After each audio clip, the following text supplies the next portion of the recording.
Okay, let me test the sound. If the sound is audible, I think it's audible. So I'll begin. So yesterday we solved some problems that were related to kinematics.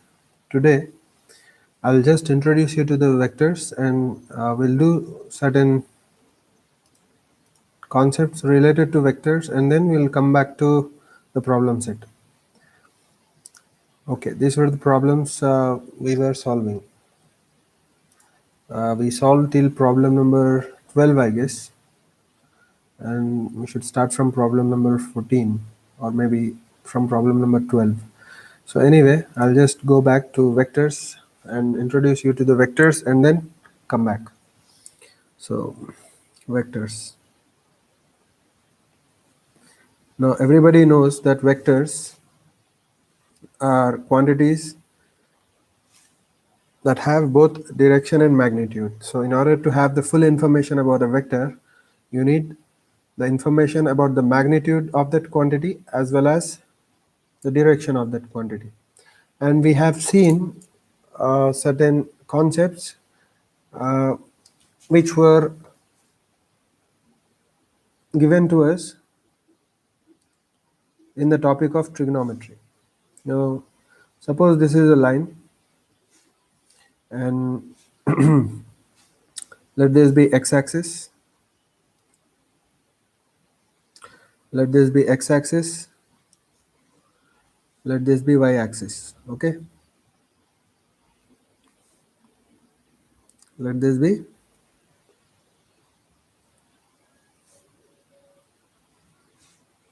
x-axis and let this be y-axis. Now this vector is a vector in 2 dimensions because there are only 2 axes given, x-axis and y-axis, and there is no z-axis mentioned. We have to understand that we are talking about all the vectors that are possible in this plane. So if a vector is outside this plane,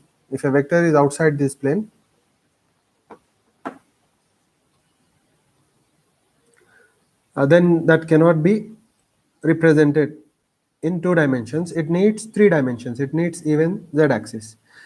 Now the general convention is that we measure theta starting from positive x-axis in anti-clockwise direction. So this is the theta, or this is a quantity that gives you the information about the direction of this vector. So this vector is making theta in anti-clockwise direction with the positive x-axis. And the magnitude of vector is given by, say, r. The magnitude of this vector is r. So r and theta are the 2 parameters that will define this vector. Fine.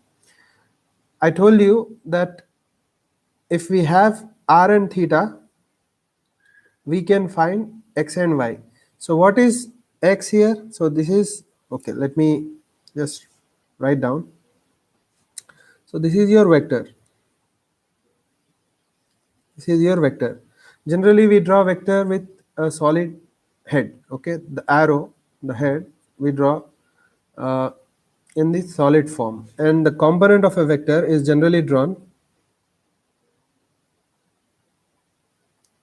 like this. Okay, now this is the x component, this is the x component. Let me use some other color. Let me use green. This is the x component of the vector. Okay, this is the x component of the vector, and this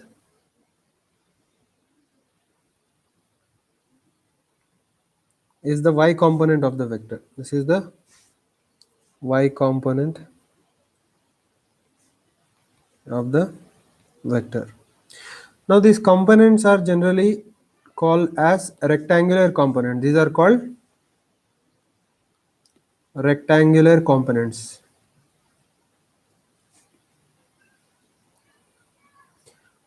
Why these are called rectangular components, I'll tell you.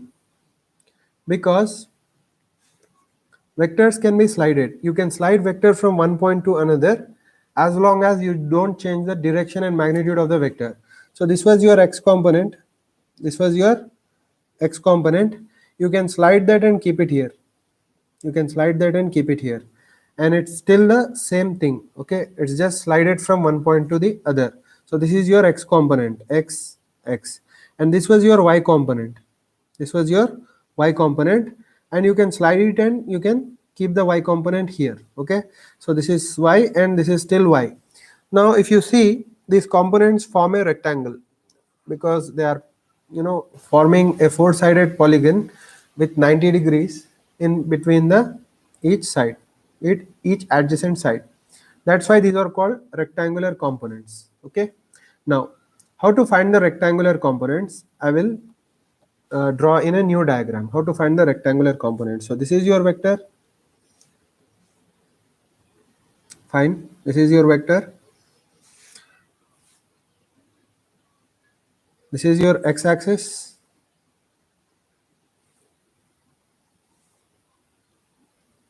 this is your, okay,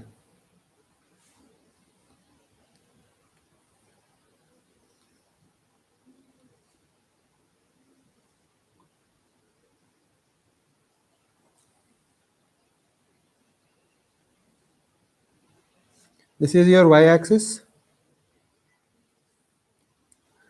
Okay, this is the angle theta that your vector r makes with x-axis.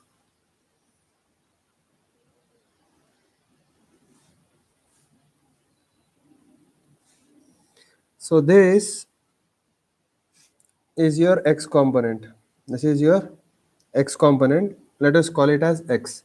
This is your y component. Now I can write y component here or I can write y component here, it doesn't matter. Sometimes it is written like this and sometimes it is written like that. So this is also your y component and this is also your y component. Now according to this triangle, because this is a right angle triangle, what is x equal to? X is equal to r cos theta and y is equal to r sin theta. Now we discussed this already in the topic of trigonometry. So you have to remember the component that touches theta is x and it's always r cos theta, and the component that doesn't touch theta, here it doesn't touch theta, is y and it is r sin theta. Fine, well and good. Now if I want to add two vectors, what will I do? If I want to add two vectors, what will I do? So this is your first vector, let us call it a bar. Vectors are represented by a bar on the symbol of the vector. Suppose this is vector a bar and there is another vector, say this is b bar. Okay, let me draw vectors randomly first. Let me draw the vectors randomly first. Okay, so this is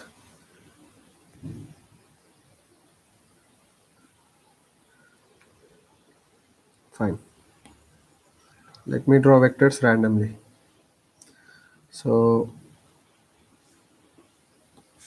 this is your first vector, let it be a bar, and this is your second vector, let it be b bar.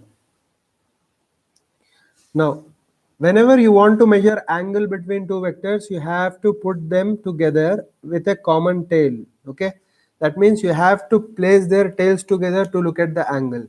You should not place a head of one vector with the tail of another vector and look at the angle. If you want to measure the angle, always put the tails of two vectors together. Here the tails of two vectors are coincident. You can slide the vectors and you can take the vectors wherever you want, as long as you don't change the magnitude and direction. So if you want to look at the angle between two vectors, you have to put the tails together. Fine, you have to put the tails together. But when you want to add two vectors, you have to always put the head of the or the tail of the second vector with the head of the first vector, and then the resultant vector is always from the free tail to free head. The resultant is always from free tail to free head.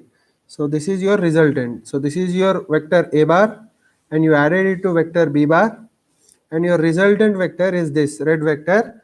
And how did you add? You put the tail of the second vector b bar to the head of the first vector, and you will get your resultant vector. So here resultant vector is what? A bar plus b bar. Clear? So this is how you add two vectors. Now if you add a bar to b bar, you can either write a bar plus b bar, or you can write b bar plus a bar. You will get the same resultant. You will get the same resultant. You can just check it. Suppose I take b bar first. I take b bar first. Let me draw approximately b bar here, and let me draw approximately a bar here. So this is your a bar, this is your b bar. The resultant is this. You just look at the diagram. So these are I have drawn as accurate as possible, but you can just make sense that these two r bars are same. That means a bar plus b bar is equal to b bar plus a bar. A bar plus b bar is equal to b bar plus a bar. So the order of addition doesn't matter. The order of addition doesn't matter. Okay, so you'll get the same resultant. Fine. Now how to find the magnitude of the resultant if magnitude of a bar is a and magnitude of b bar is b? So how do you represent magnitude of a vector? You generally take the vector, you write mod around the vector, and you'll get the magnitude. So generally magnitude of a bar is given as a, magnitude of b bar is given as b, and magnitude of r bar is given as r. Fine, very good. Now my question is what? How to find the magnitude of the resultant? So you have this vector a bar, and if you have a vector b bar such that a bar and b bar are parallel, a bar and b bar are parallel, so the resultant will be this. Resultant will be something like this. Okay, resultant will be something like this, and it is very simple to see here. The magnitude of the resultant, or the length of the resultant, is equal to magnitude of a plus magnitude of b. So here we have simple addition. Here we have simple addition. That means the algebraic sum of the magnitudes gives you the magnitude of the resultant vector in this case. Now let me give you a second case. In second case, you have a bar here, you have a bar here, let this be a bar. Now b bar is pointing in the opposite direction. B bar is pointing in the opposite direction. So b bar is here. So what will be the resultant? See, I have put head of the second vector with the tail of the second vector with the head of the first vector, and the resultant vector is from free tail to free head. This is free tail, this is free head. So this is the resultant vector. Here the magnitude of the resultant is equal to magnitude of a minus magnitude of b minus magnitude of b. So this is how we got the resultant here. Now what is angle between these two vectors? The angle between these two vectors is 0 degrees. Remember, when you want to find the angle between two vectors, you put the tails together. When you put the tails together here, you can clearly see that the angle between the vectors is 0 degrees. Whereas the angle between these two vectors, a bar and b bar, is 180 degrees, because when you put the tails together, they will be pointing in opposite direction. So the angle between these two vectors is 180 degrees. This is the angle between these two vectors. This is the angle between these two vectors in the first case. This is the angle between these two vectors. Fine. So when it is when the angles are 0 degrees and 180 degrees, addition is simple. When it is 0 degrees, you just add them. When it is 180 degrees, when they are opposite to each other, you just subtract the magnitudes algebraically. Now the third case, when the vectors are perpendicular to each other, this is a bar, this is b bar. So I'm adding, so I'm putting the tail of second vector with the head of the first vector, and this is the resultant. why the resultant is taken like this? Because you come from here to here, and from here you go to here. So overall you are going from here to here. That is why overall you are going from here to here. That's why addition is done in this way. Now here, what is the magnitude of the resultant? Now this forms a right angle triangle, and you can use Pythagoras theorem to find the sum. So this is magnitude of a squared plus magnitude of b squared. So when the angle is 90 degrees, here what is the angle between a and b? So let me write down. This is r equals under root of a, uh, a squared plus b squared.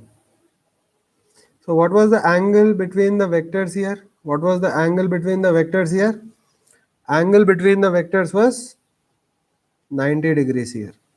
Now what if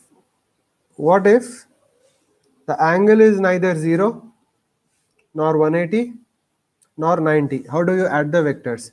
So let the angle be a general angle theta. It can be anything. Let me tell you what I'm talking about. Let the angle be anything. Let this be a bar. How do you measure angle? You put the tails together. So this is b bar. So the angle between the vectors is theta. Now if you want to add this, what will you do? Again, adding is same. For adding, you put the tail of second vector with the head of the first vector, and the resultant is this, from free tail to free head. So this is your resultant. This is b bar. Now how to get the magnitude of r bar here? Now if you look at this diagram, this angle is still theta. Why? Because if you slide b here, it's like two parallel lines and a transversal, yellow color transversal, and these two angles are corresponding angles. That thing you learn in your school, properties of parallel lines and transversal. Okay, so because they are corresponding angles, theta is still the same. So let me just rewrite this b here so that I can write theta here. So this is b bar, and theta, I'll just write it here. Okay, I'll write theta here. Now is it clear? Now again, if I want to take out the components of b, I'll try to take out the components of b. Okay, so I'll draw a line here, I'll draw a line here. So this component and this component can be found out. This component is b cos theta, and this component is b sin theta.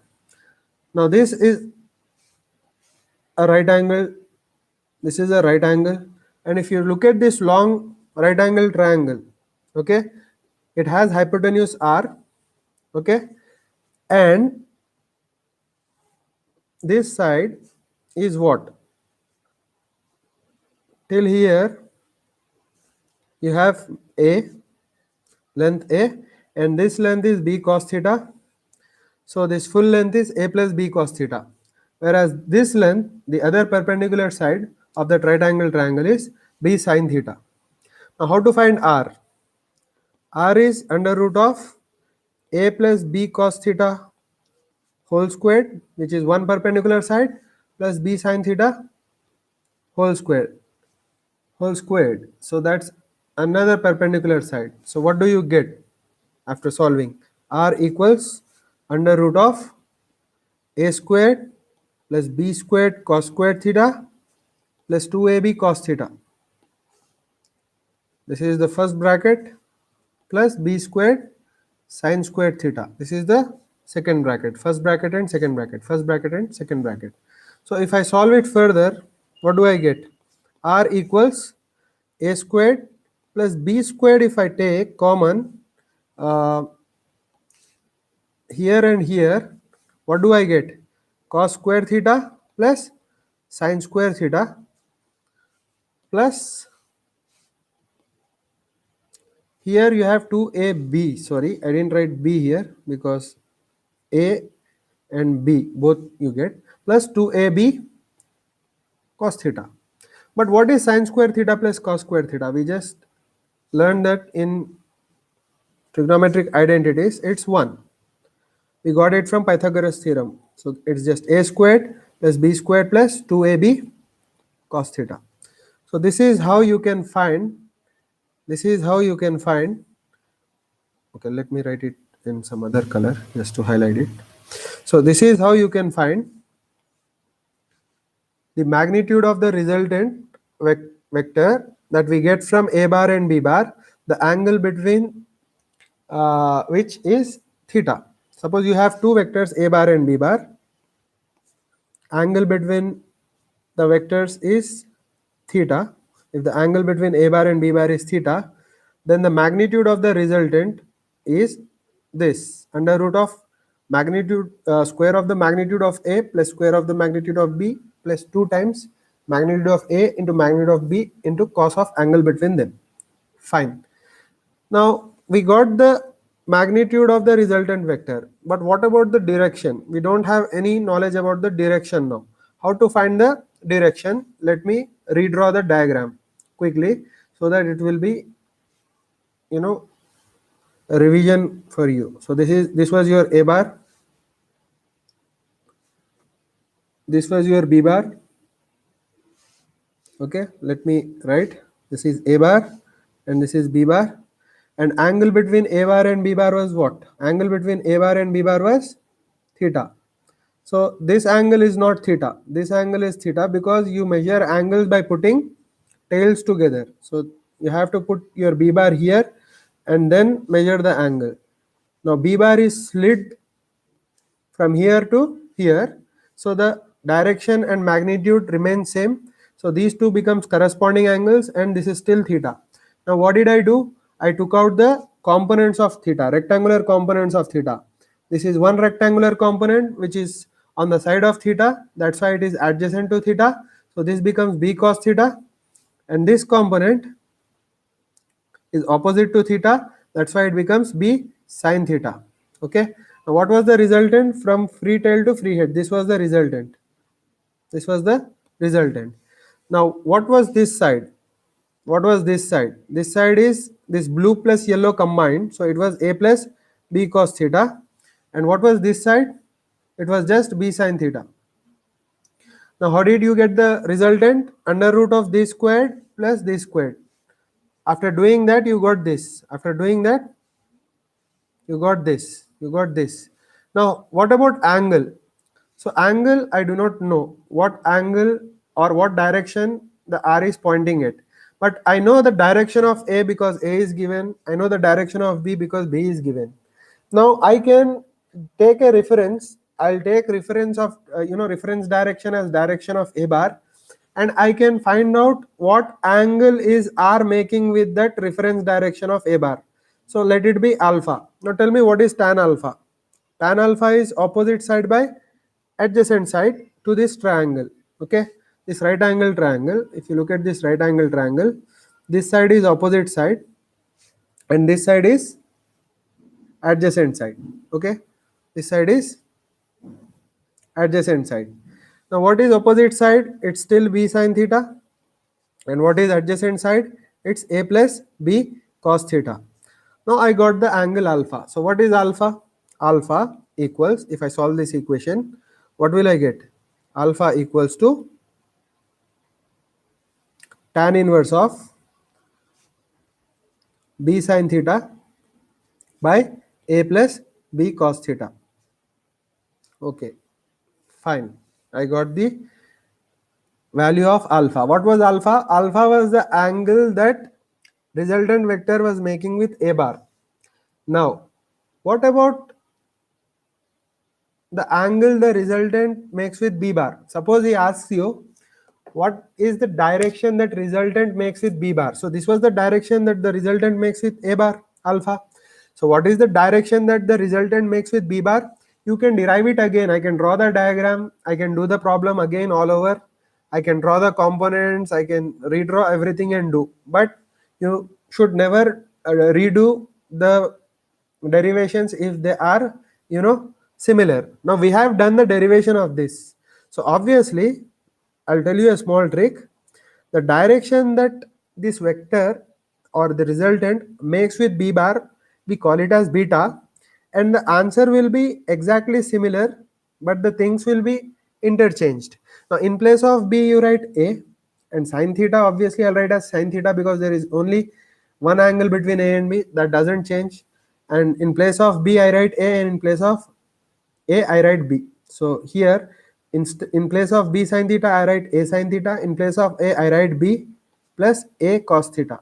So even if you draw and derive, you'll get this because the situation is exactly same. Here we were talking about angle with a bar, here we were talking about angle with b bar. So obviously, because the situation is symmetric, everything else is same, your answer even after derivation, if you do, you'll get this. But instead of doing, you use your common sense. Okay, just because we have symmetry, everything is same.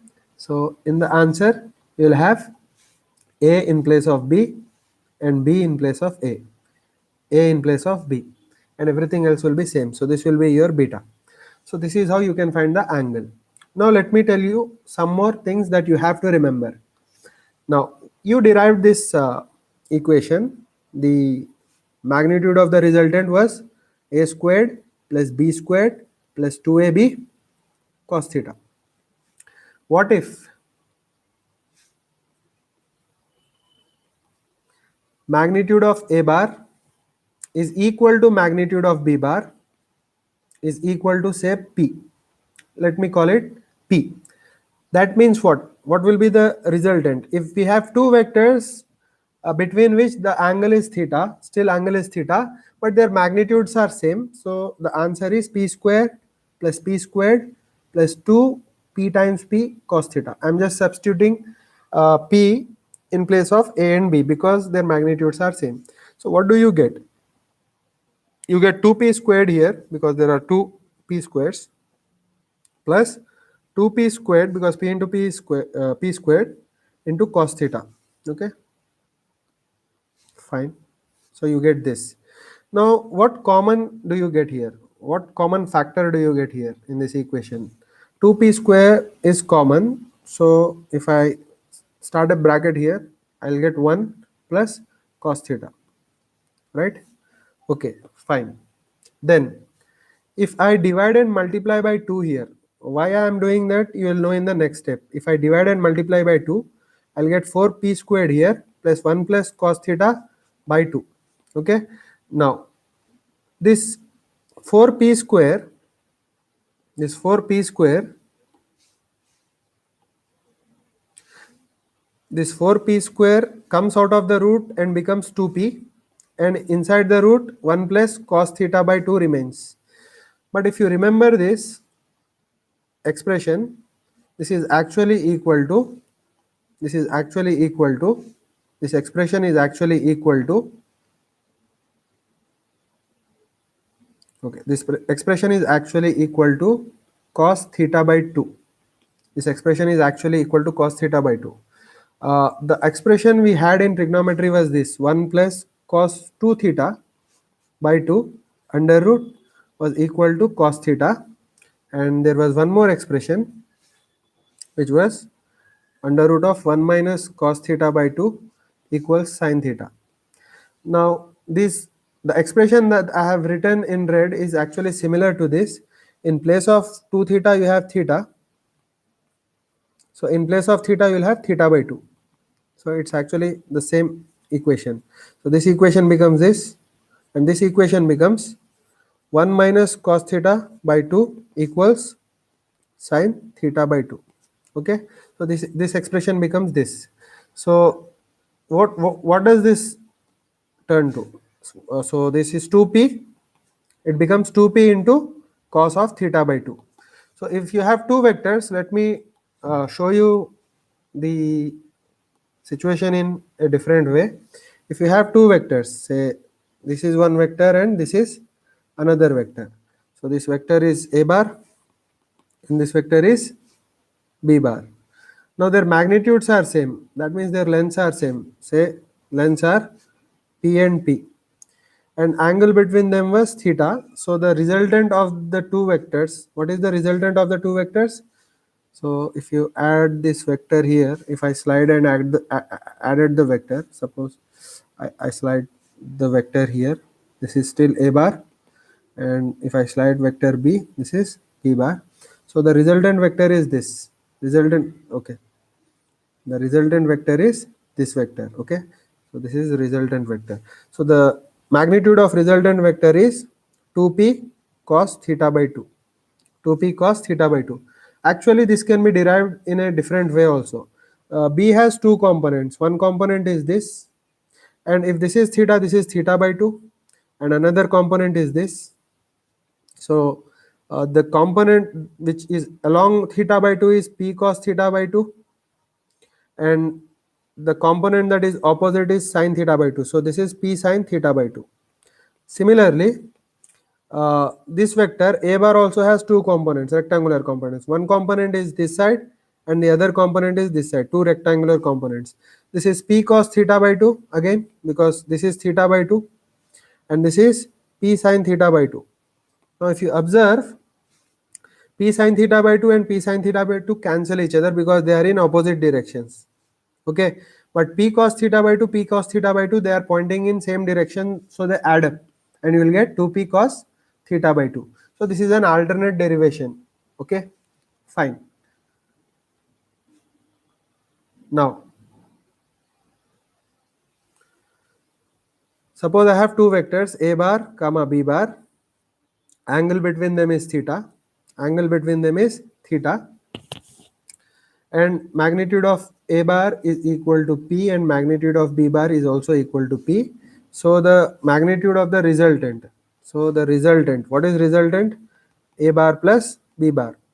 Resultant of the sum of the two vectors is given by what?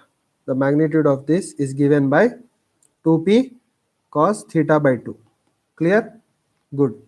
So if theta is 0 degrees, let us check whether we get 2p or not, because if theta is 0 degrees, they should add up. So if theta is 0 degrees, what is cos theta by 2? See, if theta is 0, theta by 2 is also 0. So cos 0 is what? 1. So I get 2p. Correct? If theta is 180 degrees, what do you expect? The answer must be 0, because both have equal magnitude but they are opposite in direction, so they cancel each other. So if theta is 180, what is theta by 2? 90. And what is cos 90? 0, as expected. And if theta is 90 degrees, what do you expect? So if you have a right angle triangle, if this is P and this is P, the resultant will be what? Root 2p, right? Because the hypotenuse is root 2p if the sides are p. This everybody knows, right? So what do you expect according to our formula? Root 2 into p. Let us see. So it is 2p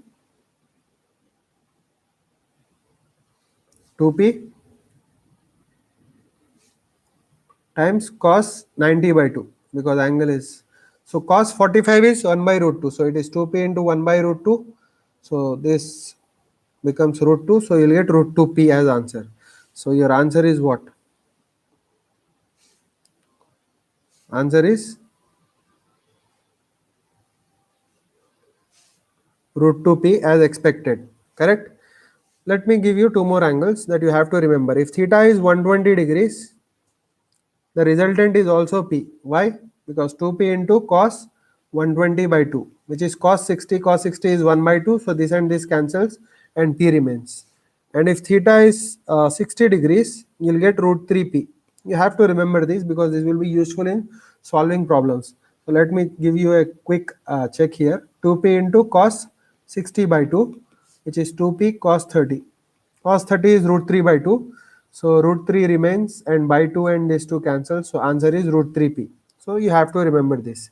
If two vectors have equal magnitudes and the magnitudes are equal to p or a or whatever it is, if angle is 0 between them, the resultant is 2p. If it is 180, it's 0. If it's 90, it's root 2p.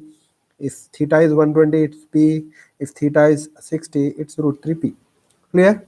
And you have to remember this expression. If angle between two vectors is theta and the magnitudes are same, the resultant is given by 2p cos theta by 2. And you have to remember this expression. this expression. Okay, the resultant of two vectors which have angle between them as theta and magnitudes a and b is this, and you have to remember this equation. The angle that the resultant makes with a bar is given as alpha, and it is tan inverse of b sine theta by a plus b cos theta. You can quickly draw this diagram and write this formula even if you don't remember, because this is a, this is b cos theta, and this is b sine theta, and alpha is what, opposite side, which is b sine theta by a plus b cos theta. And if you write this, you can write this, right? So beta is same as alpha, but a is in place of b is in place of a, so you can write this equation as well. Fine. Till now we have learned, or we have covered these things. Now let me jump into a theorem which is very important, that's called Lamè's theorem.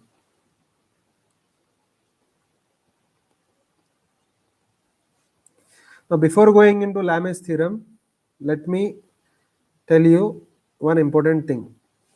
Now if you have two vectors a bar and b bar, a bar and b bar, and obviously there is some angle between these two vectors, let it be theta. Now if I say that these two vectors form sides of a triangle, so there are only two sides. The third side can be formed by closing the ends of these two vectors. So the third side can be formed by closing the ends of these two vectors. So we get a triangle. Now the area of this triangle is always given by half the magnitude of a bar times the magnitude of b bar into sine of angle between them. Sine of angle between them, I'll tell you why. And a bar, magnitude of a bar into magnitude of b bar into sine theta is also called the cross product. I'll come to the cross product and dot product later, but until then you just stick with this. It is half of magnitude of a bar times magnitude of b bar into sine of angle between them. I'll tell you why. If you have any triangle,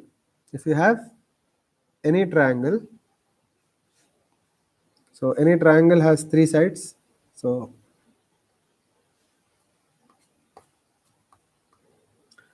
any triangle has three sides. So let me draw with a different color. So this is one side, this is second side, and this is third side. So let me call this yellow side small a, this green side small b, and this blue side small c. And generally the vertices are given names such that the opposite symbols match, and the vertices are given capital letters. That's the convention, so we will also follow. So opposite to b we have vertex b, opposite to c we have vertex c. So this is the triangle. Capital A, capital B, capital C are vertices as well as angles. Even the angles are called ABC. This angle is A, this angle is B, and this angle is C. Fine. Now everybody knows that area of a triangle is given by half into base into height. Half into base into height. So half, if I take A as base, what will be the height? This will be the height.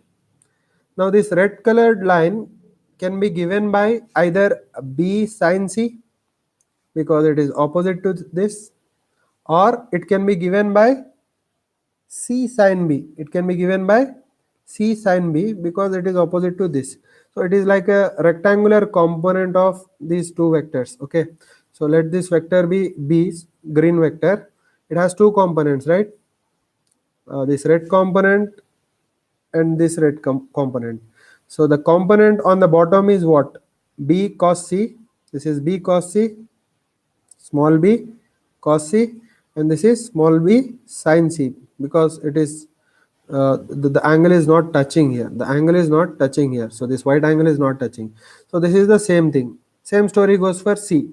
It has two components, this component and this component. This is what? This component is what? C cos B because it is adjacent, and this component is, or this altitude is what? It is C sin B. Fine, good enough. So if I draw the area, if I find the area, what is the area? Half times base. Base is A. I can either take height as B sin C, or I can take height as half into base A, height as C sin B. So area can be either given by this or this. So let me rewrite that.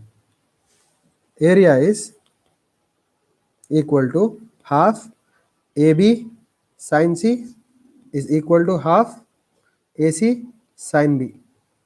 Similarly, if you take C as base, this will be the altitude. This white colored line will be the altitude.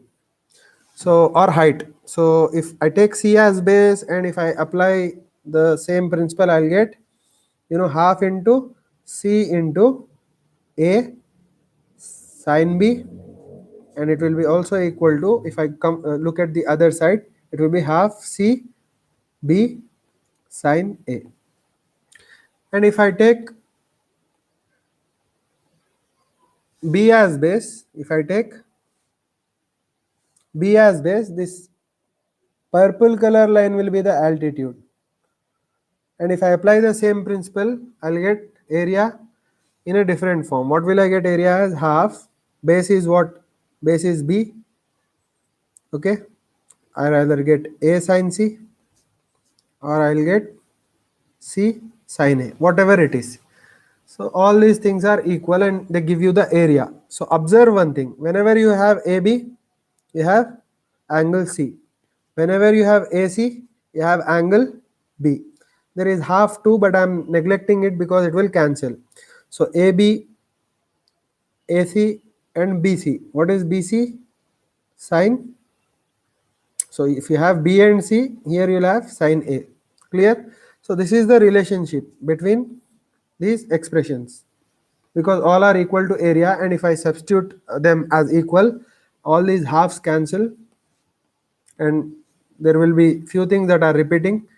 This is repeated, this CB sin A and BC sin A is repeated, and BA sin C and AB sin C is repeated. So there are actually 6 expression.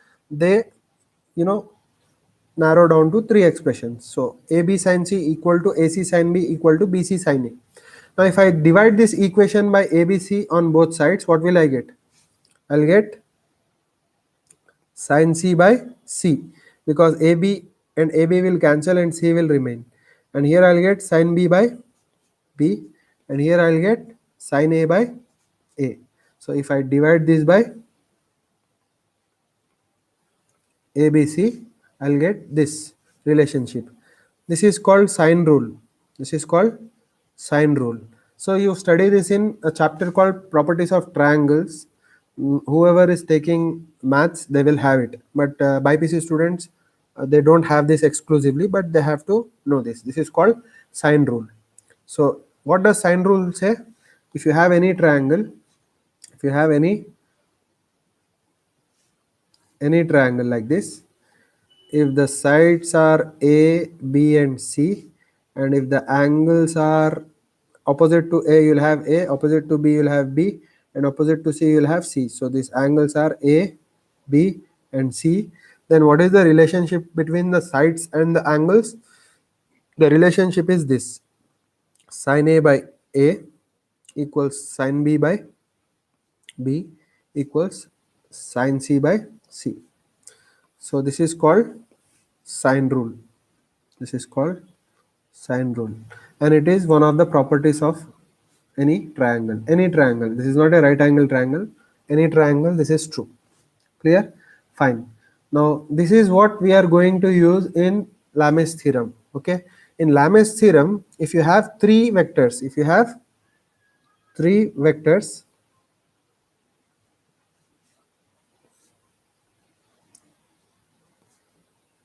at equilibrium. What is the meaning of equilibrium? The sum of the vectors must be 0. If the net resultant of any given number of vectors is 0, then the vectors are said to be in equilibrium. Okay. Now if you have three vectors, let me tell you what the three vectors are. Suppose, for example, you have forces acting on a body, and there are three forces acting. Let me draw the three forces. The first force be A bar, the second force be B bar, and the third force be, say, C bar. So we have three vectors like this.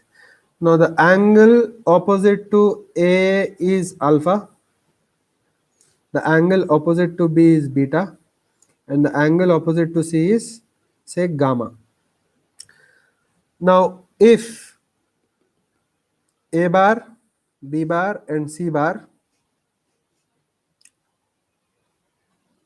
result in a net sum of 0, or in other words, A bar plus B bar plus C bar is a null vector. Null vector is generally given by O bar. That means what? The magnitude of this is 0. Null vector is what?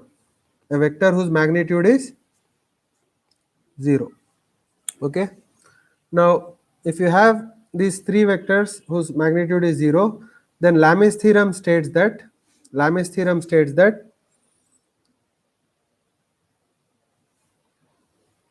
sin alpha by magnitude of A is equal to sin beta by magnitude of B is equal to sin gamma by magnitude of C. Okay. So I'll write this down. Here there is no space. So Lamy's theorem states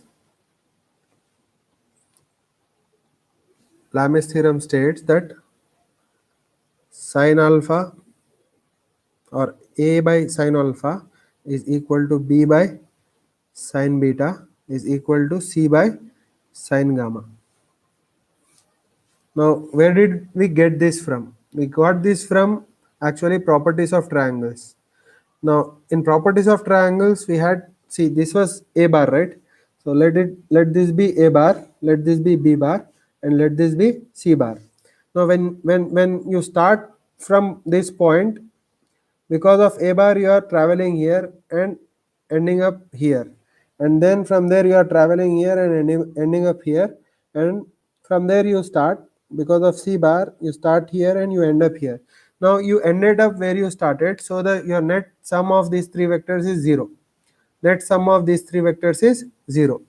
Now the thing is, see, in the diagram we have in Lamy's theorem, the situation was a little bit different. A bar, B bar and C bar are oriented like this. But see, I can slide vectors, right? I can slide vectors. So I can bring B bar here by sliding. Okay. Now this angle gamma, this yellow color angle gamma was this angle, right? Because these two are corresponding angles now. These yellow color angles are corresponding angles. So what will be this angle? It will be 180 minus gamma. It will be 180 minus gamma. Good. Now if I slide C bar here, slide C bar here, I'm just sliding it in the backward direction. This angle, see, this blue angle, if you look at this blue angle, it was angle between C bar and B bar. It was angle between C bar and B bar. So what is this angle now? What is this angle? So let me make it clear. Wait, let me make it clear. Okay, fine. So I have slid B bar, and that white angle is what? 180 minus gamma, because this yellow colored angle was gamma. So this white angle is 180 minus gamma. Now if I slide C bar, okay, if I slide C bar, what was the angle between C bar and B bar? The angle between, what was the angle between C bar and A bar? It was beta, right? So this angle was beta. So let me write here. So this angle was beta. Now because I have slit that angle here, this angle will be, now the angle between yellow and blue will be what? 180 minus beta. Why? Because this was beta, this is a straight line, so it is 180 minus, sorry, 180 minus beta, 180 minus beta. And what about angle between, what about this angle? This angle will be how much? So this is angle between yellow color line and green color line. So this was alpha, right? This was alpha. Now if this green is extended here parallelly, this will also be alpha. So this will be 180 minus alpha. This will be 180 minus alpha. Fine. Now, according to the properties of triangles that we just studied or derived, this green color line is B, the length of green colored line is B, this blue colored line is A, and yellow colored line is C. So again my properties of triangles, A by sine of opposite side is 180 minus alpha must be equal to B by sine of 180 minus beta, because opposite to beta is 180 minus beta, and is equal to C by what is the angle opposite to C? Where is C here? Yellow line. It is 180 minus gamma. 180 sine of 180 minus gamma. So that was properties of triangles, right? But what is 180 minus sine 180 minus theta? Sine 180 minus theta is still sine theta, right? Sine 180 minus theta is sine theta, because in second quadrant sine is positive and 180 doesn't change the trigonometric ratios. 180 and 360 don't change, only 90 and 270 changes. So that's why this 180 minus sine 180 minus alpha becomes sine 180 minus alpha becomes sine alpha here. Sine 180 minus beta becomes sine beta. Sine 180 minus gamma becomes sine gamma. So that's why you get this, Lami's theorem. So this was the proof for Lami's theorem. If you have any three forces acting at a point, or any three vectors acting at a point, or if you have generally, you deal with tensions acting at a node where there are three strings coming out. You have a node and you have three strings attached to that node, and generally the first string has tension T1, the second string has tension T2, and the third string has tension T3, and the angles are, the angle opposite to T1 is alpha, opposite to T2 is beta, and opposite to T3 is gamma. And suppose these three tensions are in equilibrium, that means this point is not moving, okay, then the property that they must satisfy is T1 by sine alpha equals T2 by sine beta equals T3 by sine gamma. Okay, so this is your Lami's theorem. Next, let me give you one example of how we generally use vectors, and then we'll proceed to the topic of relative velocity. And depending on relative velocity and net velocity, we will discuss how we deal with the problems involving rain and umbrella, as well as boat crossing a river, or a swimmer crossing a river. Same thing. Now before that, let me just give you a quick example of how the problems are asked based on the concepts of vectors. So you have this road. On the road you have a wheel that is rolling. You have a wheel that is rolling. So let me draw the wheel. So this is a wheel, and this is rolling. This is rolling on this horizontal ground. This wheel is rolling on this horizontal ground. So it was here first, and then it is rolling and coming forward. So the question will be something like this. There was a stone that was stuck at the bottom of the wheel. What is the displacement of the stone after the wheel completes half revolution?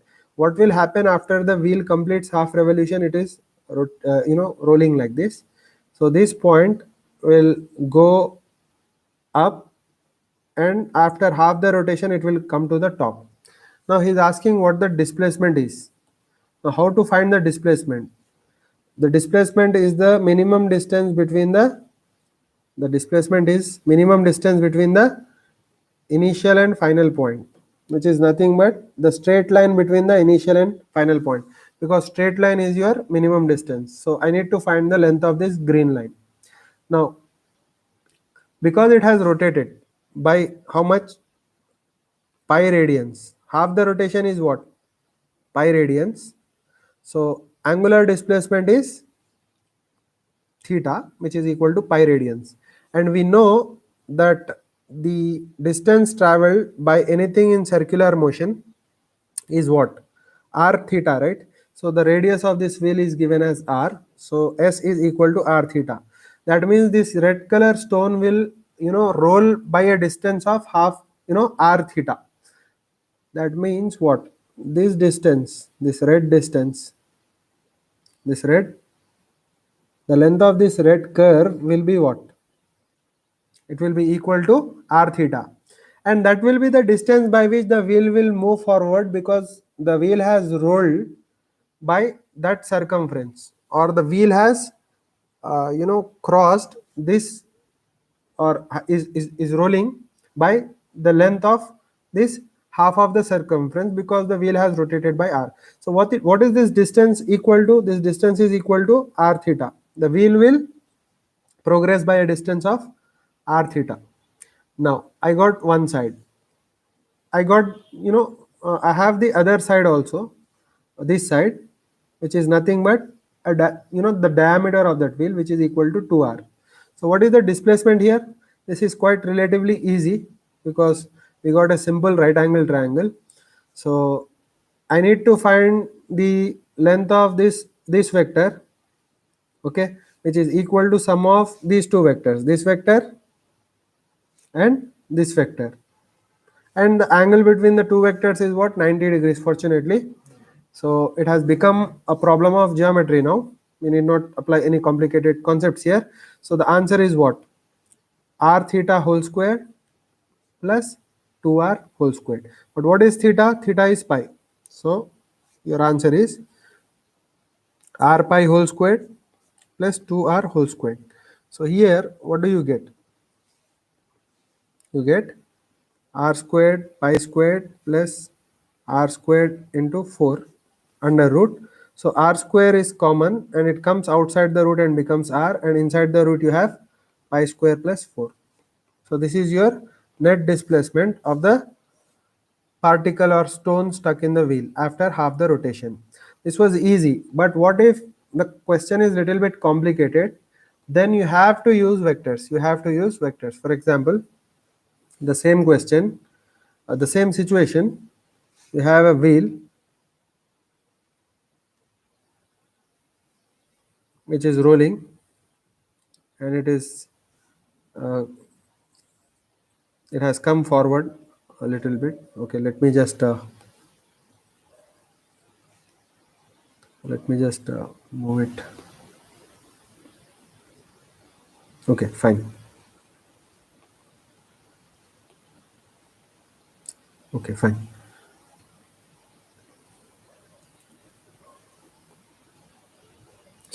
Now instead of saying that the wheel has rotated by pi radians, which made the problem little bit easy, if he says if the wheel is rotating by an angle of theta, that means initially the stone is stuck here, the wheel is rotated by this much of the this much angle. Okay, let me just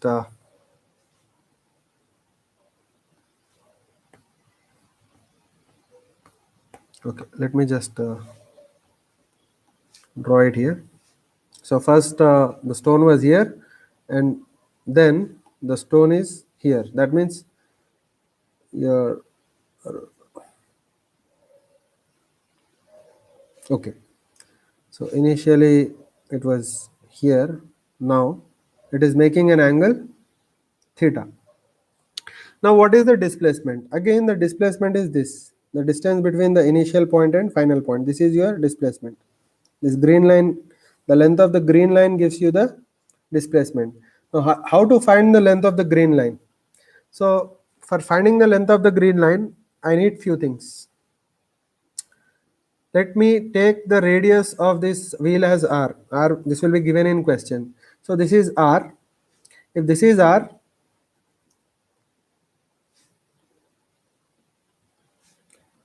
this thing will be r sine theta because it is opposite to theta. And what about this? This will be, okay, I'll just write theta on the other side. Okay, I'll write theta here. Okay, and this blue line will be r cos theta because it is adjacent to theta. This is theta, right? It is adjacent. So that is r cos theta. Fine. You got r sin theta and r cos theta. What about this distance? This distance is what? It is the distance by which the wheel has rolled.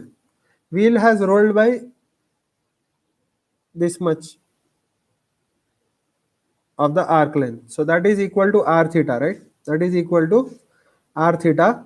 So if the wheel rotates by r theta, it will move forward by r theta. So this length is r theta. Fine. Okay. Now, how to find the length of this green line? For finding the length of this green line, I need the length of these two blue lines, this blue line and this blue line, right? Now the horizontal blue line can be found out by r theta minus r sin theta. Can you see that? R theta, which is this white line at the bottom, minus the purple line r sin theta, because you know the particle is coming back with respect to the point at the bottom by an amount of r sin theta. Fine. What about this vertical blue line? This vertical blue line. Let me write with some other color. What about this red line? This vertical red line. It's actually this total distance, which is r, which is the height of the center, minus this blue line r cos theta. That gives you this line. So it is r minus r cos theta. This red line is r minus r cos theta. So this horizontal blue line is this, and vertical blue line is, so this horizontal blue line is this, and the vertical red line is r minus r cos theta. Now it's easy to find the green line by Pythagoras theorem because this is right angle. So the green line is what? Green line is under root of r theta minus r sin theta whole squared plus r minus r cos theta whole squared. If you simplify this, you'll get your answer.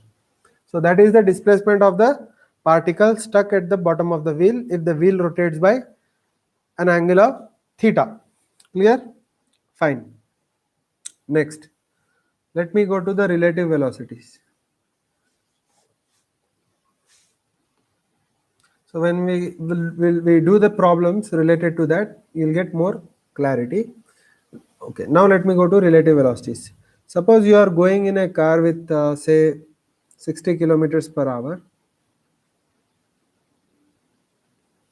There is another car that is overtaking you, and if it is overtaking you, obviously its speed must be greater than your speed at 80 kilometers per hour. Now if you are observing the yellow color car, you are in white colored car, what will be the relative speed of yellow colored car with respect to you? The relative speed will be how much? So your speed is how much? Say v1. Okay. Your speed is how much? v1, and the yellow colored car has speed of v2. So what will be the relative speed of yellow colored car with respect to you? It is generally given by v21. v21 is nothing but v2 minus v1. So you have to always make your own speed 0 because you are sitting in the car. Now if you are making your own speed 0, you have to subtract your speed by your own speed. That means you have to subtract 60 from 60 to make your speed 0. Now if you are subtracting 60 from your speed, you have to subtract the same speed from all the others. So the if you look at the yellow colored car, it will look as if it is moving with 20 past you, because 80 minus 60 is what? 20. So kilometer per hour. Okay, kilometer per hour. So you'll observe as if the other car is passing you with a relative speed of 20 kilometer per hour. Now let me give you a second example. If you are going at 60, okay, let me write kmph, and the other car is coming in the opposite direction at 180 kilometer per hour. Now it's quite obvious that when the car is overtaking you in the same direction, it will appear very slow to you. And when the car is coming in the opposite direction, passing you by, okay, like a flyby, so you generally know that they go very swiftly past you. Why? Because the relative speed is very high. Why? Let me explain. What did I tell you? You have to subtract your own speed to make your speed zero, right? Whenever you are finding relative speed. Now, here the speed is 60, fine. But the speed of the car coming on the opposite direction is actually minus 180, if I consider the direction, right? Now, to make your own speed zero, you are subtracting 60 and you got zero, fine. To make, and if you subtract your own speed with 60, you have to subtract every other speed with 60. So I'm subtracting this two. What do you get here? You get minus 240, I guess. 240, that's 180, right? I told you what. Okay, fine. If someone is coming in the opposite direction with say 80, not 180, so I'll make it 80. So it will be how much? 140 kilometers per hour. So the relative speed of the car is what? Minus 140. That means in the opposite direction to your direction at 140. But the bottom line is, when the particles are moving in the same direction, the relative speed is generally given by the difference in the speeds, and when the particles are moving in opposite direction, the relative speeds are given by adding them, or the relative speed is equal to the sum of the speeds. Fine, well and good. This is very common knowledge. You need not learn this. This is just common sense. Now, using this concept, I'll solve the problems which involve rain and umbrella. I'll start with a simple case. Suppose it's raining vertically downwards. This yellow colored line represents, uh, you know, velocity vector of the rain at 10 kilometers per, let's say meters per second. Let's talk in meters per second. At 10 meters per second. Okay, so this is velocity of rain. So velocity of rain. Okay, let me just represent the vector here. So this is velocity of rain, and the man is walking on the horizontal road with say 5 meters per second. So this is velocity of man. So velocity of man is horizontal and velocity of rain is vertical. Rain is falling vertically. There is no wind, that's why rain is falling vertically. Now, how will the man hold the umbrella? If you see the man, obviously, common sense tells us that when he is walking in this direction, he will hold his umbrella something like this. He will bend his umbrella in the on the front side whenever he is walking in vertical rain. So the question is this: at what angle should he keep his umbrella? So this is the angle. The angle of umbrella is always taken with vertical generally, unless or otherwise he mentions in the question that find the angle of umbrella with horizontal. If he says nothing, by default we have to understand that the angle that umbrella makes, if nothing is mentioned, is by default with vertical. Why? Because generally you hold umbrellas vertically. So the deviation from vertical is what the angle of umbrella is. You don't generally hold umbrellas horizontally. That's why we don't measure the angles of umbrellas with horizontal. We measure the angles with vertical. Okay, if nothing is told in the question, the angle is angle with vertical. Fine. How to find alpha? So how will the umbrella be held? Umbrella will be held exactly parallel to the direction of rain. Exactly parallel to the direction of rain. So whatever the angle the rain makes will be the angle the umbrella makes. Why? Because this yellow line and white line are parallel lines and this line is transversal. So if this is transversal, these two angles are what? Alternate angles. Okay, alternate angles. So this angle is equal to this angle. Fine, good. So what's the time now? Okay, it's just 1 hour, so I can do some problems. Okay, so this is angle alpha. Okay, let me just take a break for 2 minutes and then I'll continue with this.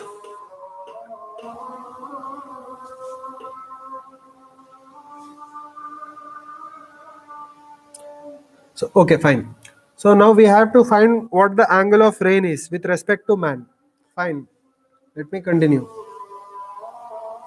So this was the velocity vector of rain, VR bar, and the magnitude was 10 meters per second.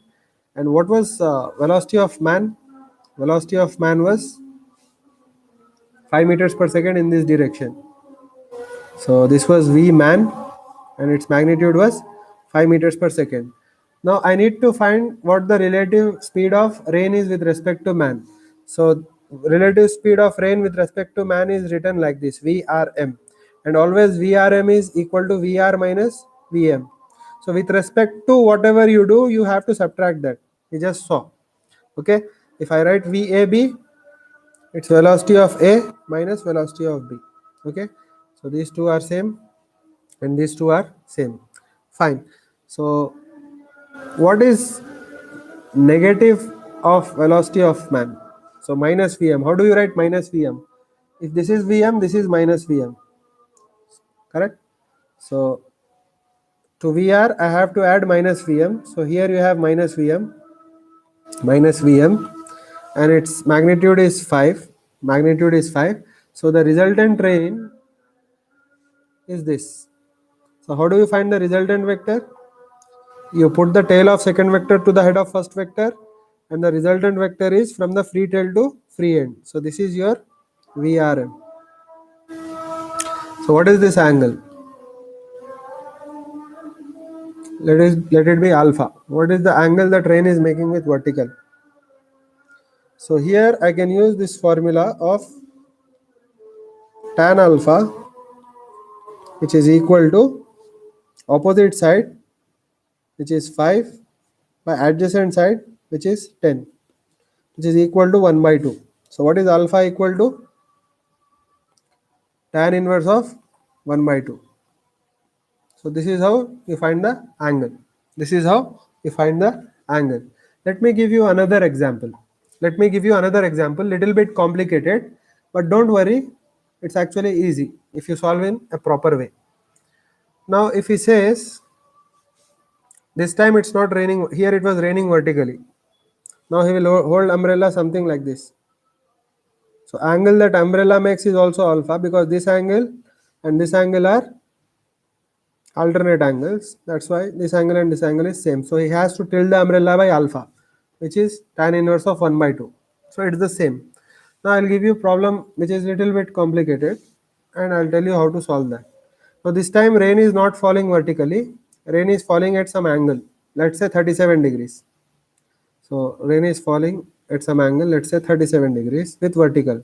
So let the magnitude be 10 meter per second, and this angle that the rain makes with vertical, okay, this is your vertical line. So this angle is say 37 degrees.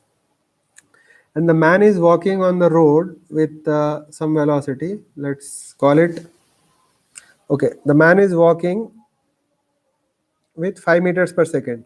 Now tell me if the man was not walking. So this is velocity of rain and this is velocity of man.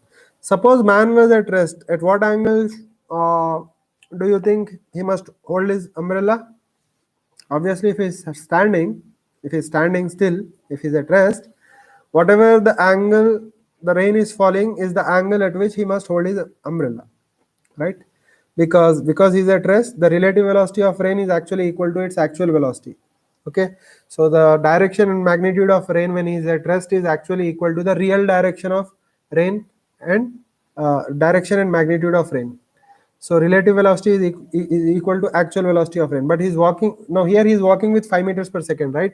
Now I have to find the relative velocity so that I can find the angle. No problem. I'll find the relative velocity. But let's see what relative velocity is. Relative velocity of rain with respect to man, VRM, is equal to VR minus VM. Now I can do it geometrically, but it's a headache. So I'll choose a better method. So I'll write VM as so the better approach is this. I'll just write VM as 5 I cap. You know why?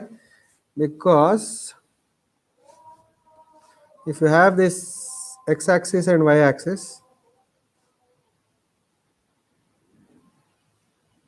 if you have x-axis and y-axis, if you have any vector r bar, and if its x component is x and y component is y, the vector r bar can be written as x I cap plus y j cap, right? Because I cap is the unit vector along x direction and j cap is the unit vector along j direction. So if you multiply x to I cap, you'll have a vector of magnitude s x in the direction of I cap, and if you multiply y to j cap, you'll have a vector of magnitude y in the direction of j cap. And if you add these two vectors, these two blue vectors, you'll get yellow vector, because that's how the diagram is. If you add the tail of y to the head of x, the resultant is from the free tail to free head, which is nothing but the yellow vector.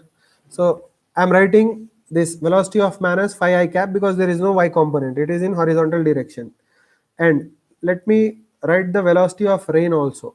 If I want to write the velocity of rain, I need to first take out the components of the rain. So rain has this component and this component, two vector components, right? This component and this component. Let me draw properly. Okay, fine.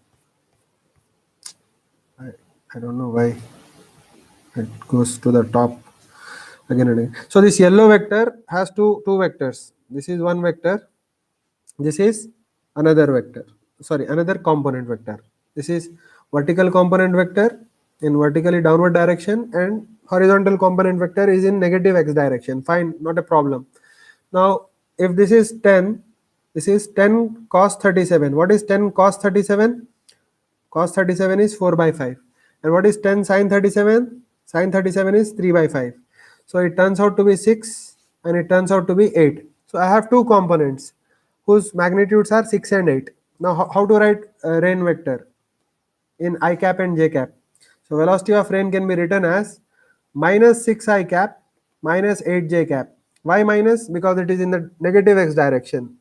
And similarly it is also in the negative y direction. That's why you get negative on both I cap and j cap. So that rain vector can be written as negative 6 I cap and negative 6 j cap, sum of negative 6 I cap and negative 6 j cap. And what was the velocity of man? Velocity of man was what? It was just phi I cap because he is moving in the positive x direction. Now, what is velocity of rain with respect to man? It is velocity of rain minus velocity of man. So let me write down. Let me write down what this is. So velocity of rain minus velocity of man is minus 6 I cap minus 8 j cap. This is velocity of rain. This minus velocity of man is 5 I cap. So if I add these, what will I get?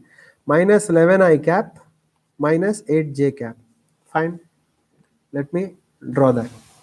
So how is minus 11 I cap? Minus 11 I cap is here, something like this. So this is minus 11 I cap. And how is minus 8 j cap? Minus 8 j cap is something like this. Okay, this is minus 8 j cap. So what will be the resultant? This will be the resultant. Okay. Now this is the velocity of rain with respect to man. Now what angle is it making with vertical? Let it be alpha. Let it be alpha. Now I can find what tan alpha is. What is tan alpha?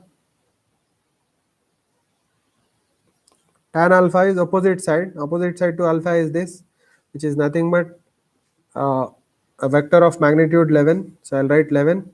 by what is adjacent side to alpha? It's this side. Its magnitude is 8. So I'll write 11 by 8. So what is alpha? Implies alpha equals tan inverse of 11 by 8. That means he must hold his umbrella with an angle of tan inverse of 11 by 8. Okay, so that it's best for him. So that is the answer for this question, this second question. So rain was already falling with some angle, and that guy is moving with a velocity such that the direction of him is in the, the rain is falling in on his face already, and he's moving towards rain. So obviously the rain will appear steeper at angle which is more slant. Okay, so it will not be vertical, it will be more like horizontal component will increase. That's why angle has increased.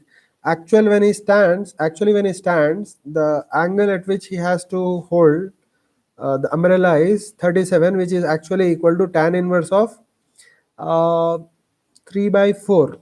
Okay, 37 is tan inverse of 3 by 4. Now when he is walking, he is holding umbrella at angle of tan inverse of, so tan inverse of, let me write down here. First, when he was at rest, he was holding umbrella at angle tan inverse 3 by 4. When he is walking, he is holding umbrella at an angle of tan inverse 11 by 8. And what does that say? It says that the angle is increasing. Fine. Well enough. Good enough. I'll ask you one more question based on that. Situation. So rain again, it's falling with, this is velocity of rain, and it's making an angle 37 degrees with vertical. And I asked you two questions already. What is the angle at which he must hold his umbrella when he is at rest? Second question, what if he is walking with 5 meters per second in this direction? What must be the angle at which he must hold his umbrella? That was the second question. We solved it. Now the next question is, in order to hold umbrella vertically, what must be his velocity? To hold umbrella vertically. So this is the question. To hold the umbrella vertically, what must be his velocity? Notice that I asked velocity, not speed. That means I'm asking both the direction and magnitude of his motion. Okay, so fine. Now the thing is, if you look at it through common sense, let me draw the component of this rain vector. One component is this. So this was 10 meters per second, right? This was 10 meters per second, the magnitude of this. So one component was this, the other component was this.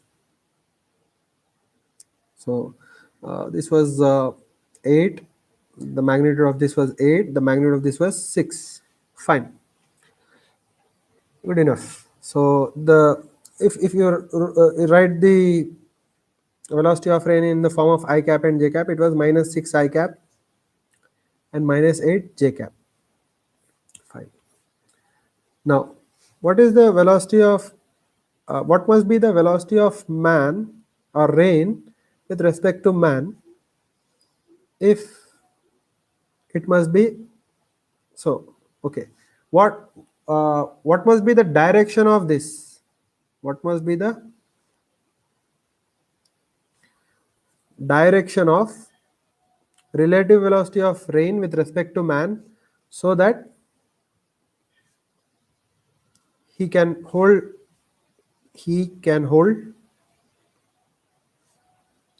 his umbrella vertically?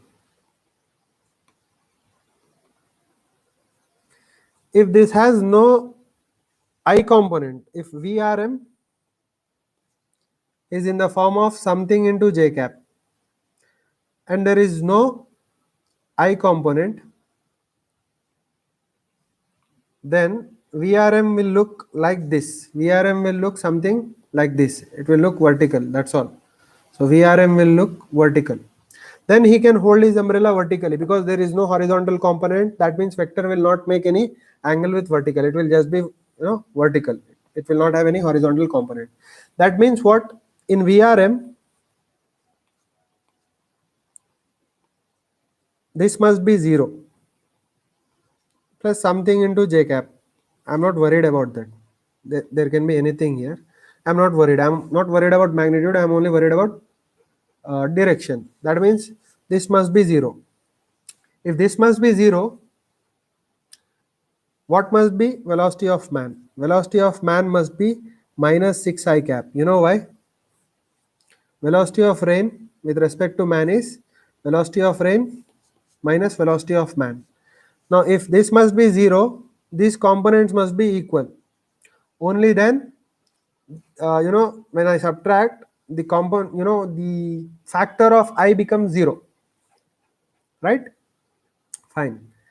That means what? Man must walk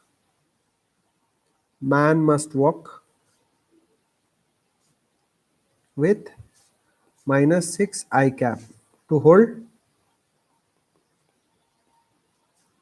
the umbrella vertically. So in question, he generally gives like this, okay? He says that rain is falling in the north-south plane. That means this is north and this is south. And what will be the direction of east and west? West will be below the screen and east will be above the screen. If you reorient yourself and look at any map, north will be on top, south will be on bottom, and on the left you'll have west and on the right you'll have east. Now if you orient yourself in this north-south direction from the above, to your left side will be below the page and to your right side it will be above the page, okay? And the east will be above the screen and west will be below the screen. And on the top of the screen you have vertically upward, and at the bottom of the screen you have vertically downwards, okay? Now if the rain is falling like this, and he says again same problem, the magnitude of rain is 10 meters per second, and if it makes 37 degrees with vertical, what should be the velocity of man so that he can hold his umbrella vertically? The answer is he must move with 6 meters per second towards south, because minus 6 I cap is what? Minus 6 I cap is here. This is minus 6 I cap, right? So the answer is what? The man must walk with 6 meters per second towards south so that he can hold his umbrella vertically. If he walks with 6 meters per second towards north, then the angle will be much more. Angle will be much more because relative velocity will be much slanted. Okay, clear? Fine. Good enough. Clear. But these problems are what? Look at these problems. These problems are problems of 2 dimension. Problems of 2 dimensions. Why? Because you are requiring only 2 directions, x and y, I cap and j cap, to do these problems. And you can do these problems like this. Okay. Now what if the problem is not 2 dimensional?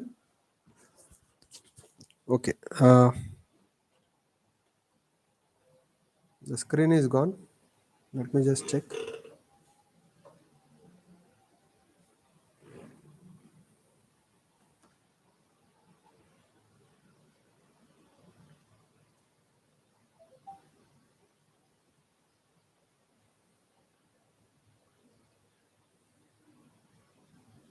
Okay.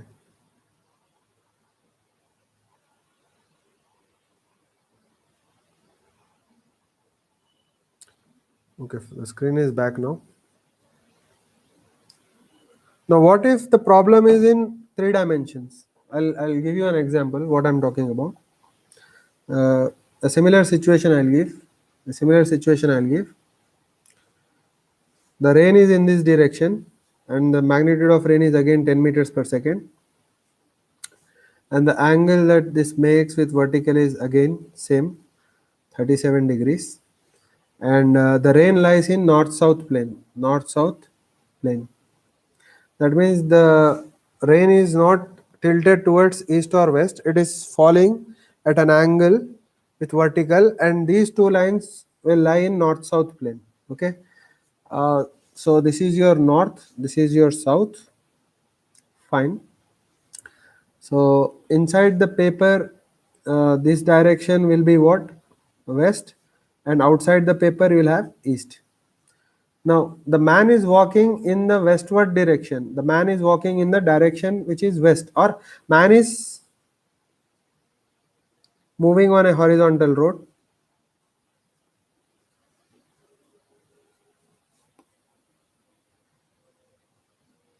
Towards east. Towards east with say 5 meters per second. At what angle with vertical he must hold his umbrella? At what angle with vertical he must hold his umbrella? So this question requires some new knowledge to solve, and that knowledge is what? The knowledge of dot product. Okay, so first let me go to dot product. Okay, and then let me explain what dot product is, what properties of dot product are, and let me come back to this problem and explain how to do this problem. Okay, now you know how to add two vectors. How to add two vectors? We have seen a bar plus b bar. You just geometrically place the tail of second vector to the head of first vector, and the resultant you can find. This is how you find the sum of two vectors. You can also find the difference of two vectors. So what is a bar minus b bar? You just add a bar with minus b bar. What is minus b bar? It is b bar whose direction is inverted. That means b bar and minus b bar have equal magnitude but are opposite in direction to each other. So if you have b bar, you can just flip it, okay, tail to head, head to tail, and then you can add these two vectors. Okay, let me explain what I'm trying to say. If you have a bar here, and if you have b bar here, this is how you find the angles between a bar and b bar, right? So this is theta, this is b bar. Now what will be minus b bar? I'm writing in red. This is minus b bar.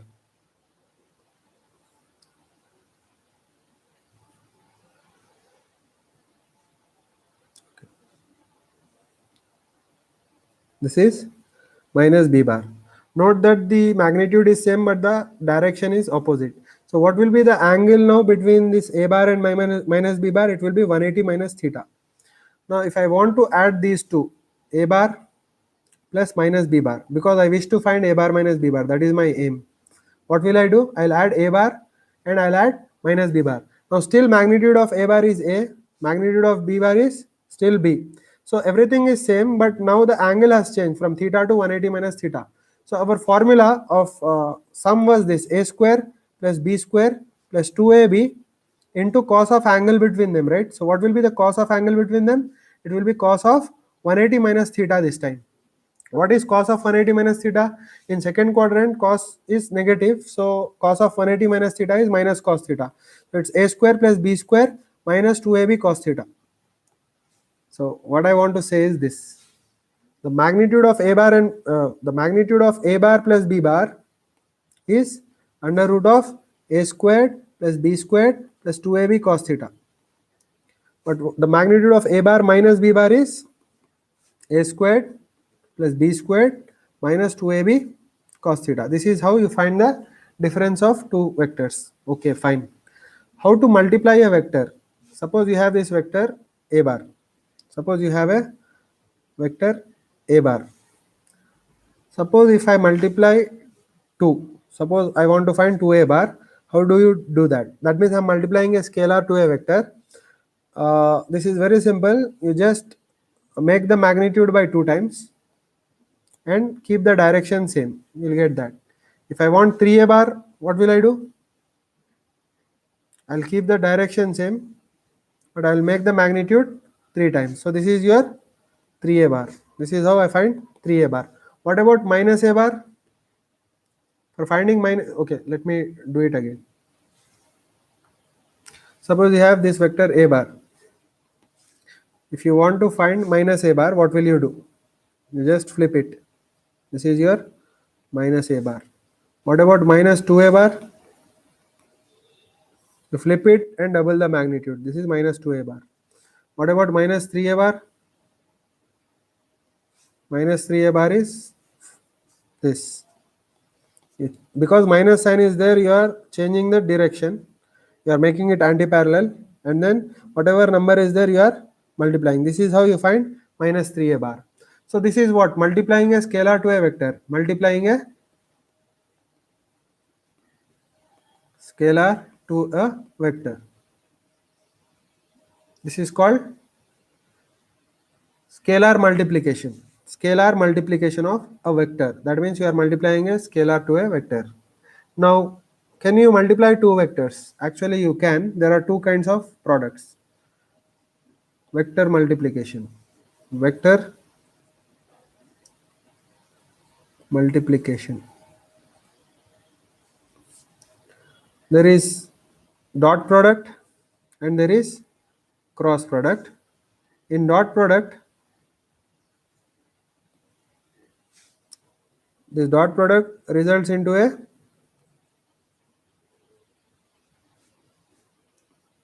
vector. This is dot product. This is cross product. This cross product results into a new vector. We'll study about that later. Okay. Cross product, we'll study about that later. Dot product results into a scalar. Dot product results into a scalar. That's why this is also called a scalar product. Dot product is also called a scalar product, and cross product is also called as a vector product. Vector product. Okay. This is some summary about vector multiplication. Okay. Before going into that, I wanted to discuss something which was important. Yeah. Till now we were talking about vectors in two dimensions, x direction and y direction. What if vector is 3D? Let me draw. So these are three axes. This is x axis, this is y axis, and this is z axis. So I had to discuss about direction cosines. Direction cosines. Now when vector was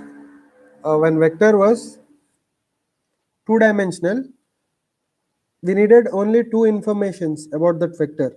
One was magnitude in two dimensions, two-dimensional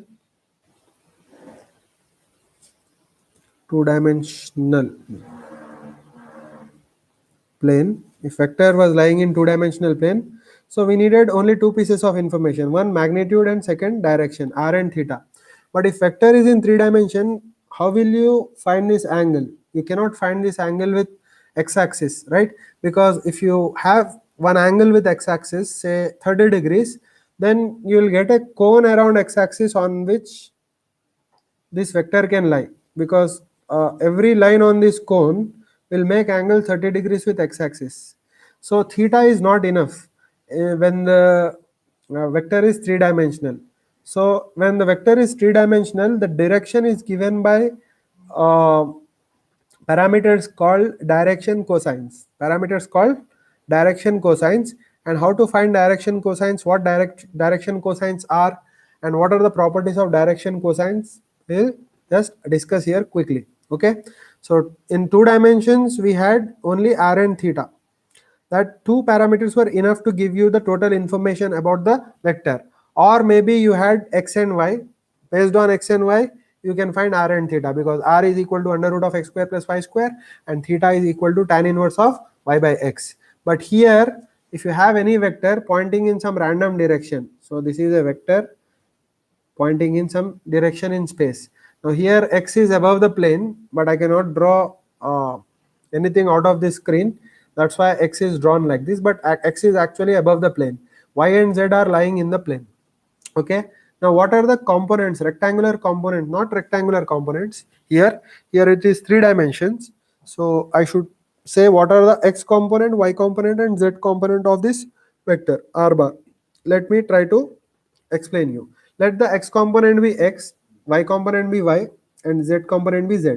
That means in order to reach from this point to this point, you have to come forward by x or come above the plane by x, then go towards right by y, go towards right by y, and then go upward by z, go upward by z. So let me write down, this was x, this was y, and this was z, and you will reach that point. You just imagine it in 3 dimensions. You are coming upward by x, you are going towards right by y, and you are going uh, in the upward direction by z. You are coming above the plane by x, you are going towards right by y, and you are going in the upward direction by z. Now you are reaching from origin to this point. Now what is the magnitude of r if components are x bar x, x component is x, y component is y, and z component is z. Now this vector can be actually written like this. Vector r bar is equal to x times I cap, because I cap is the unit vector in the direction of x, and y times j cap, because j cap is the unit vector in the direction of y, and z k cap, because k cap is the unit vector in the direction of z. So this vector is actually xi cap, this vector is yj cap, and this vector is zk cap. So I'm just adding these 3 vectors to find the resultant, because when you start here, you come here, this is xi cap, and you add this is yj cap, and you add this, it is z k cap. So you start here and end up here. Okay, you start here and end up here, and that is your resultant vector. Fine, not a problem. Now what is the magnitude of r bar? The magnitude of r bar is, see, this is a right angle, if you imagine, because y and z are perpendicular to each other, and the resultant of xi cap and yj cap is this white line, which is actually hypotenuse of a triangle with perpendicular sides x and y. So this white line is actually under root of x squared plus y squared. And again, any line drawn in xy plane is perpendicular to z axis, right? Because xy plane is like the floor, and xy plane is like the floor, and your z axis is like any vertical line. Z axis is like any vertical line. So if you draw any line on the floor, any direction, there are infinitely many directions, all the lines drawn on the floor are perpendicular to any vertical line, right? Imagine a pole fixed on the ground. On ground, if you draw any line, all those lines will be perpendicular to that vertical pole. So this z direction is like pole, and xy is in ground. That means this is also 90 degrees. This angle, this I'll draw in blue. So this angle is also 90 degrees, because the white line is lying on the floor, and that z axis, let me draw in some other color, purple color. So this line, purple line, is what? Vertical line. So that white line is on ground, and purple line is vertical, or is in the direction of gravity, you can say. So always that will make 90 degrees with any line on the ground. So that blue angle is also 90 degrees. So what is the length of this purple line? It's z. Length of this purple line is z. So how can you find this r? R is the hypotenuse with 2 perpendicular lines. R is the hypotenuse. Let me draw r with green. So r is the hypotenuse in this right angle triangle, whose perpendicular lines are, one is white line and one is purple line. So let me just write down what r is. Under root of this purple squared, because it is one perpendicular line, plus this white line squared, but white line is under root of x square plus y square. So I'll write square. So what is your magnitude of r? Magnitude of r is under root of z squared plus root and square cancel, and you'll get x square plus y square. So basically r bar is what? Magnitude of r bar is x squared plus y squared plus z squared. In other words, if I write what is the magnitude of xi cap plus yj cap plus zk cap, it's under root of x squared plus y squared plus z square. Clear? You have to remember this. In 2 dimensions, it was only under root of x square plus y square because z was 0 there. Here it is under root of x square plus y square plus z square. And there theta was tan inverse of y by x. But here you don't have anything like theta, because if only theta is given, that makes a cone. So I cannot, pinpoint or narrow down to a single value or a single vector for a given theta. There will be infinitely many vectors for a given theta. Now here the directions is always represented in the form of parameters called direction cosines. What are direction cosines? I'll just tell you. Okay, so let me draw. This is x-axis, y-axis, okay, and this is z-axis. Let me draw vector in white color. So this is your vector r bar. Let me draw angles. See, this r bar will make certain angle with x-axis. It is given by alpha. It will make certain angle with y-axis. It is given by beta. And it will make certain angle with z-axis. It is given by gamma. You imagine this in 3D. Just imagine a corner of a room. At the bottom, draw a random vector. So there are 3 edges at the corner of the room. With each edge, that vector can make some angle, right? Those angles are what? Alpha, beta, and gamma. You call one edge as x-axis, one edge as y-axis, and the vertical edge you call it as z-axis. So the angles corresponding to the, the angles between the corresponding edges is alpha, beta, and gamma. X is alpha, y is beta, and z is gamma. And this alpha, beta, and gamma give you the net direction of r bar. Now, if you see the components of vector r, this is xi cap,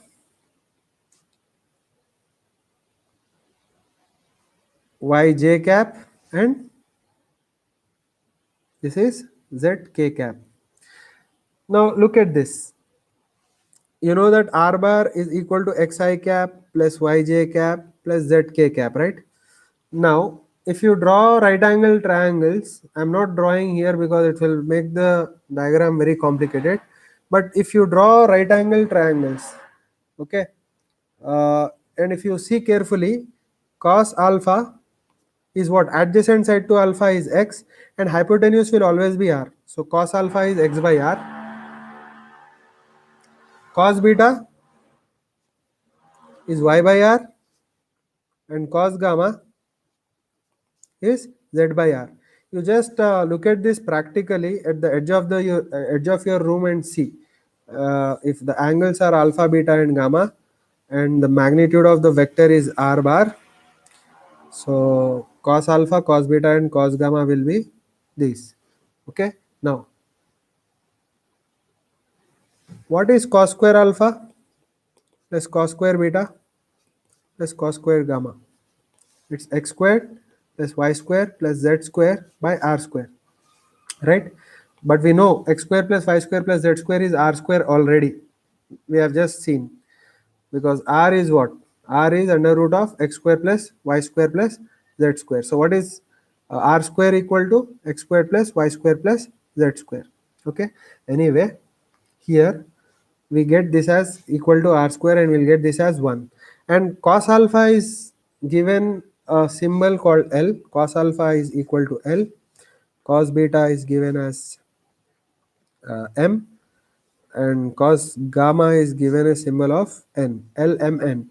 So L, M, and N are direction cosines, and according to this, cos square alpha plus cos square beta plus cos square gamma is 1. Therefore L square plus M squared plus N squared is equal to 1. I'll tell you what the significance of this relation is. Okay, so you have learned two things here. One is actually magnitude of r bar, which is equal to magnitude of xi cap plus yj cap plus zk cap is equal to under root of x squared plus y squared plus z squared. Next, L equals cos alpha equals x by r, y sorry, m equals cos beta is equal to what? Y by r, and n is equal to cos gamma is equal to z by r. Okay, and one more thing, cos square alpha plus cos square beta plus cos square gamma is equal to 1. L square plus m square plus n square is equal to 1. Okay, fine.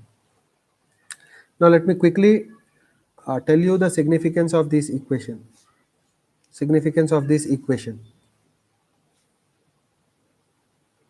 Now, if the value of L and M are given, L and M are given, then you can find N, value of N.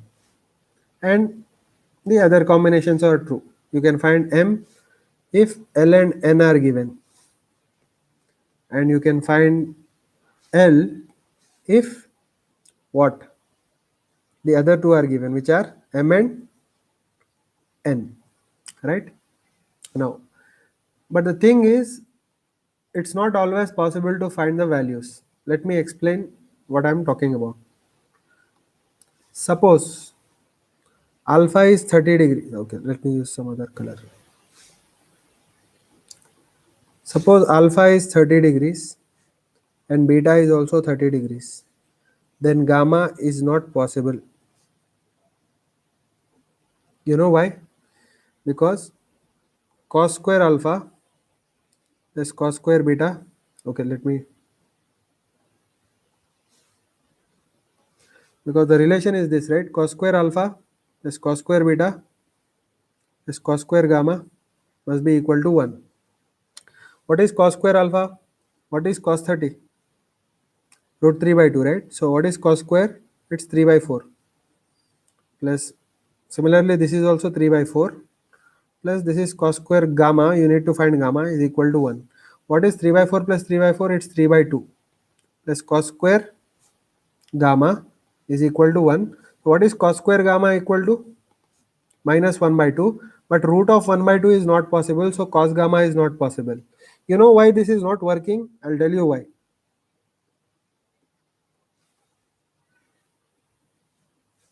This is your x-axis, this is your y-axis, and this is your z-axis. Now if you make 30 degrees, you'll get a cone with small apex angle. Y is also 30 degrees, that's why you'll get a cone of small angle. But the thing is, these two cones never intersect. If these two cones never intersect, there will be no vector that is lying between the cones. I'll explain the other extreme. If these angles are big, like 60 degrees and 60 degrees, then the cones will be big. Okay, the cones will be big, and the cones will intersect two times. Actually, the cone will cut above the plane and below the plane, x and y. The cone will cut above the plane and below the plane. See, when the angles, sum of angles is more than 90 degrees, the cones will intersect above the plane and below the plane. When the sum of angles is exactly equal to 90 degrees, they will exactly intersect in the plane. When the sum of angles of the two, angles like alpha and beta is less than 90 degrees, they will never intersect, because you'll have two thin cones which will never intersect each other. You are understanding what I'm saying? I'll give you the second example. You'll understand. If two angles are 60 degrees and 60 degrees, that means alpha is 60, beta is 60 degrees. He's saying find gamma. Now here, again, cos square alpha plus cos square beta plus cos square gamma is equal to 1. Cos square alpha plus cos square beta plus cos square gamma equals 1. Now what is cos alpha? Cos 60 is 1 by 2, so it is 1 by 2 whole square.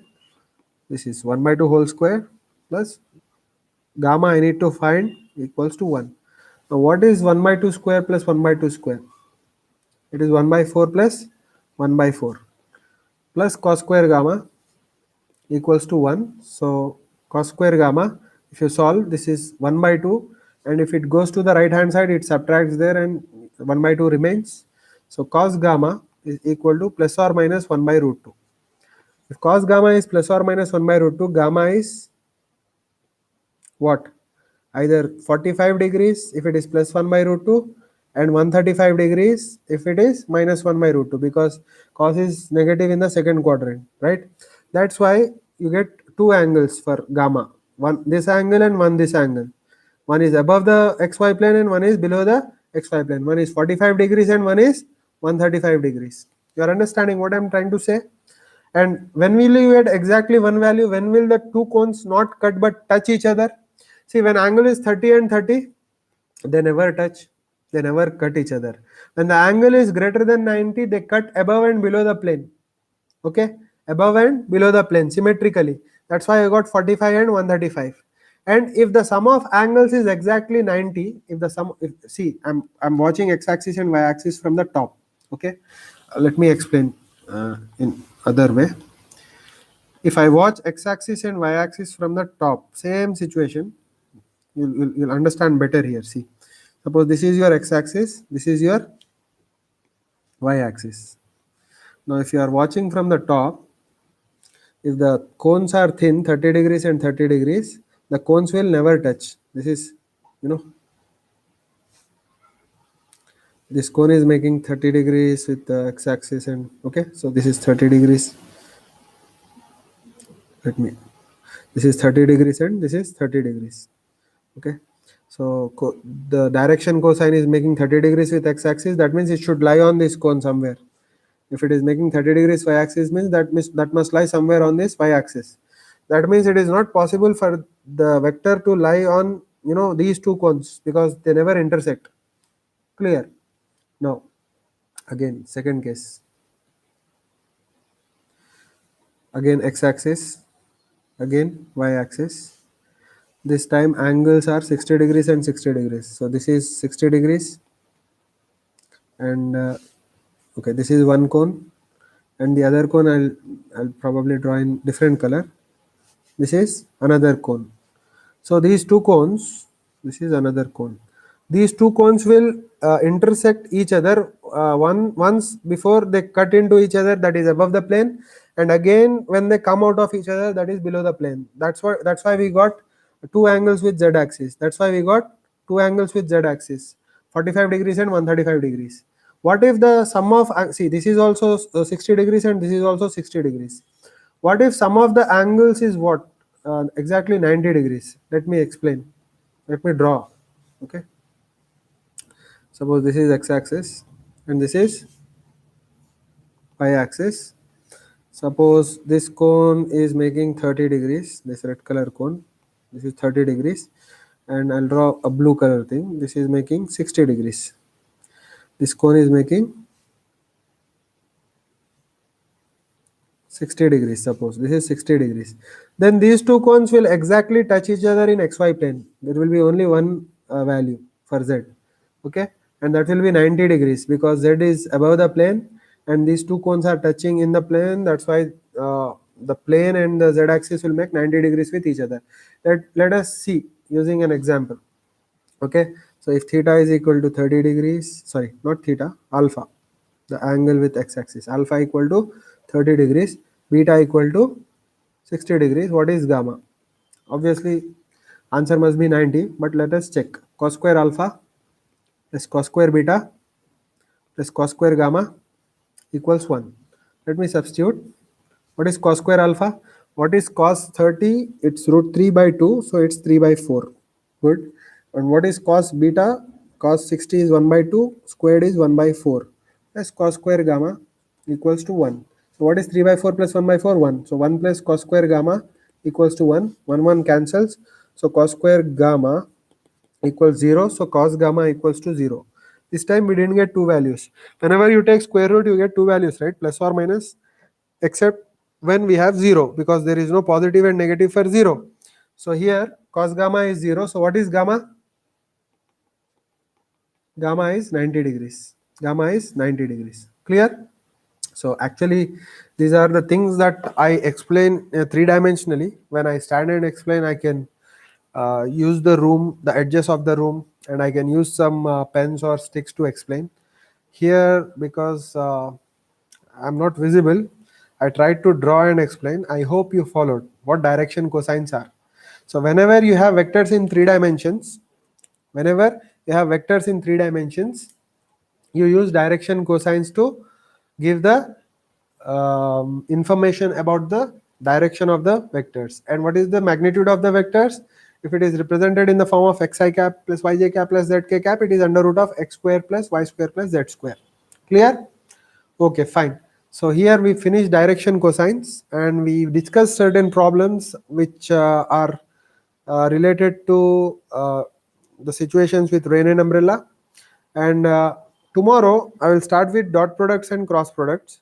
Okay, dot product and then cross product, and then the application of dot products and cross products, where I'll come back to the problem of that rain and umbrella in which the three dimensions are involved if it is not two dimensional. So we'll discuss those problems and concepts together. So 2 hours are up. I'm ending up the lecture here.